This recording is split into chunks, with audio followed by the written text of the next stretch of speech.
শিলিগুড়ির ফুলবাড়ি তিস্তা ক্যানেলে স্নান করতে নেমে মৃত্যু হলো এক ব্যক্তির। ঘটনাটি ঘটেছে ফুলবাড়ি কাঞ্চনবাড়ি এলাকা তিস্তা ক্যানেলে। মৃত ব্যক্তির নাম গণেশ সরকার।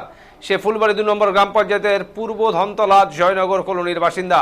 পরিবার ও স্থানীয় সূত্রে জানা গেছে, মঙ্গলবার শিলিগুড়ি সংলগ্ন ফুলবাড়ি তিস্তা ক্যানেলে স্নান করতে যান গণেশ সরকার। সেই সময় তিস্তার জলে তলিয়ে যান তিনি। ঘটনার খবর পেয়ে ঘটনাস্থলে পৌঁছায় শিলিগুড়ি মেট্রোপলিটন পুলিশের নিউ জলপাইগুড়ি থানার পুলিশ।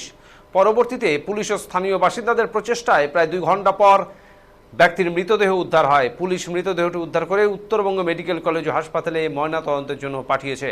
গোটা ঘটনার তদন্ত শুরু করেছে শিলিগুড়ি মেট্রোপলিটন পুলিশের এনজিপি থানার পুলিশ।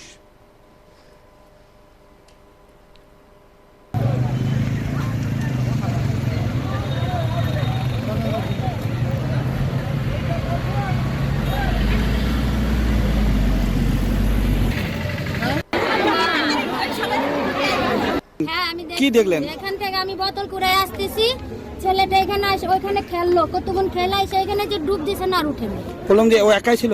ও একাই ছিল, দারু খাওয়া খুব লোক ছিল।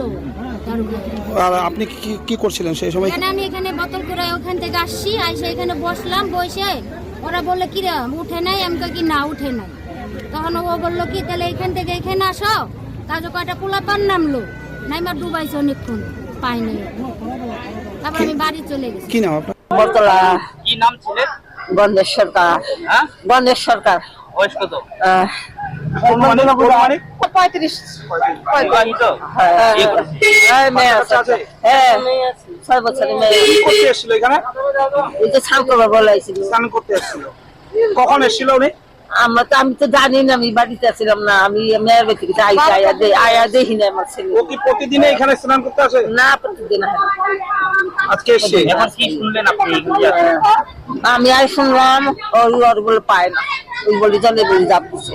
এটা ও যে কি জলে ঝাঁপ দিছিল? কয়তো মাইছি, আমি তো শুনি নাই। এসে কইতাছি উনি কি কাজ করতো? পালিশের কাজ করতো। পালিশের কাজ। একা আসছে নাকি বন্ধুদের সঙ্গে আসছে? তা তো জানি না, কান্ন গাইছে, আমি যা আছি দেখি নাই। ওই জায়গাতে